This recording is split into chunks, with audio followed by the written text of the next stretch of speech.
Today we will have a look at this small and very old Canon PowerShot A590, a camera that you can do a lot of manual control on. So as opposed to many other point and shoot cameras, this CCD based camera gives very good image quality and you have a lot of control. So let's get on with it.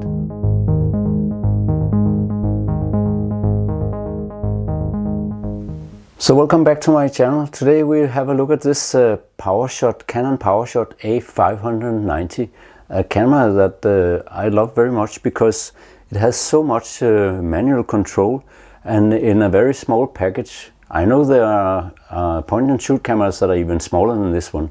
It's an old camera, it's CCD based, so I like the output of CCD sensors, but it's only 8 megapixel, but in most cases that's quite enough. Maybe you have seen my review of a Nikon D100, which also is a CCD based camera, a DSLR camera, and it has only 6 megapixels. If you haven't seen it, you can click up here to have a look at it. But this camera has a little more in megapixels, but it's a small sensor. It's a 1 or 2.5 inch sensor, so very small, but it delivers quite okay, quite decent image quality, and the CCD look is it is definitely there. It has its flaws, but it also has a lot of good things going for it. As I said, a lot of manual control and a very fast boot up time. It's like 1 second or something like that, so that's pretty nice. You can do total manual control on this. You can set it to aperture priority.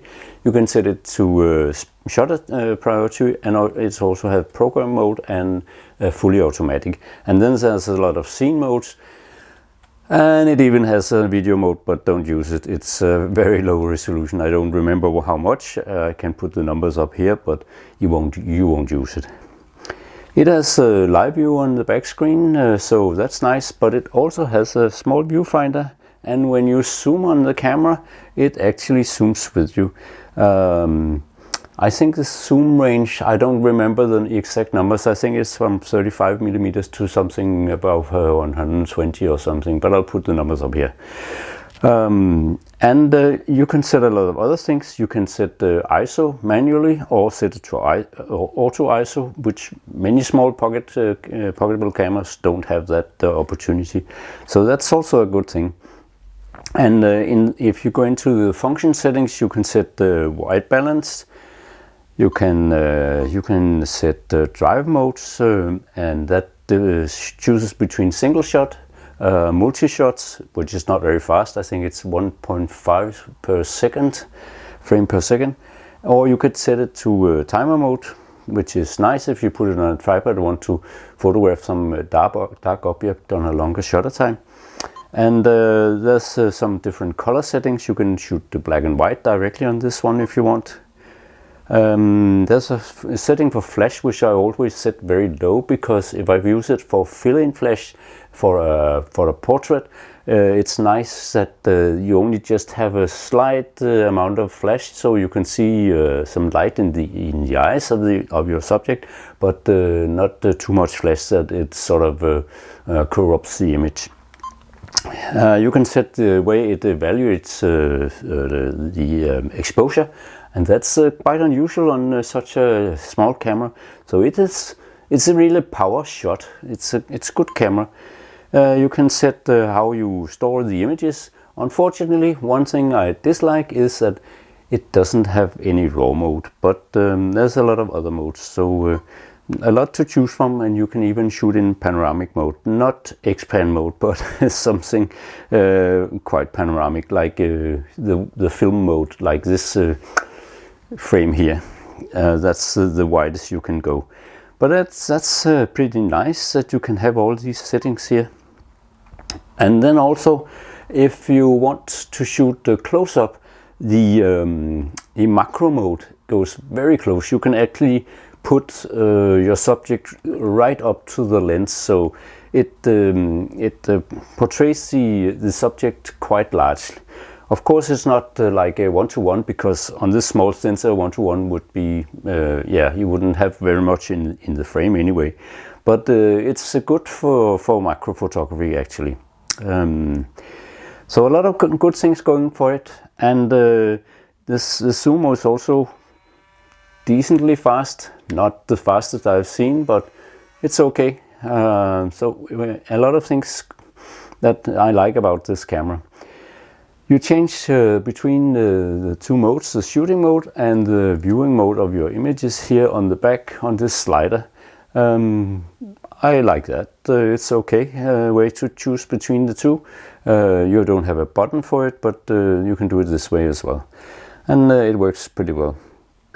So let's go and have a look at what we can do with this camera, what images we can get from it, and I'll come back afterwards.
So let's look at the sharpness in my studio setup here, shot wide open at the widest setting. It's sharp in the middle, actually pretty sharp, but at f8 to the right, it's not very sharp.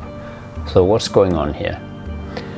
And then let's look in the corner, where the sharpness is not that good, but okay-ish, and f8 is almost the same here. Maybe f8 is even a bit sharper. So now let's look at the tele setting, and here we are at f8 and it's not sharp at all. So that's what we experience in the studio, and the same goes for the corners. It's not better or worse here, but it's just the same. And I think that was opposite to what we saw in the field.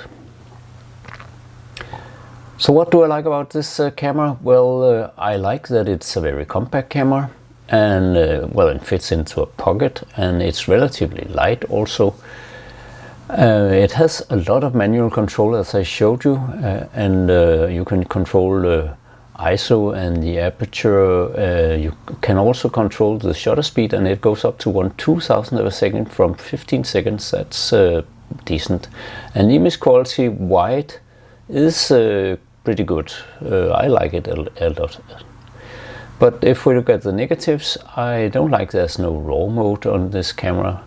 I would prefer this in a sort of a, well, if you can control everything, why not also have RAW mode so you can control it afterwards. And the image quality at tele settings, I'm not sure if it's true, but in the studio it didn't show very well.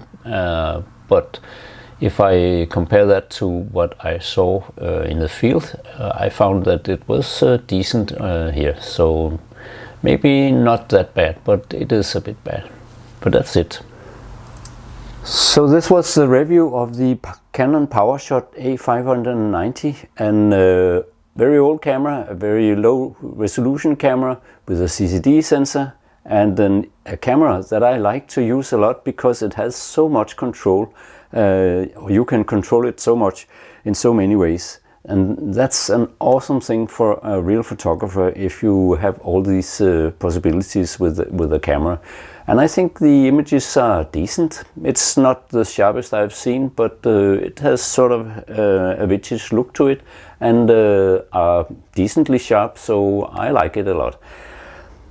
Yeah, well, a lovely small camera. And one thing I haven't mentioned on the way is that it actually runs off 2 AA batteries, so it's easy to get batteries for it. I run of rechargeable ones. It doesn't like the normal rechargeable ones, but these nickel zinc batteries that gives it 1.6 volts are rechargeable. They're good, and they give the right amount of power. Otherwise, it's better to have some lithium powered or nickel metal hydride batteries. A lovely camera. I hope you like my review, so please subscribe to my channel and also hit the like button on this video. And that was all for now, but I'll be back with another review later on of another old Canon camera, also one of the more professional versions, the G5, which is a very old camera and has only 5 megapixels. A big one, but with even more control than the A590. So stay tuned for that. But thank you for now.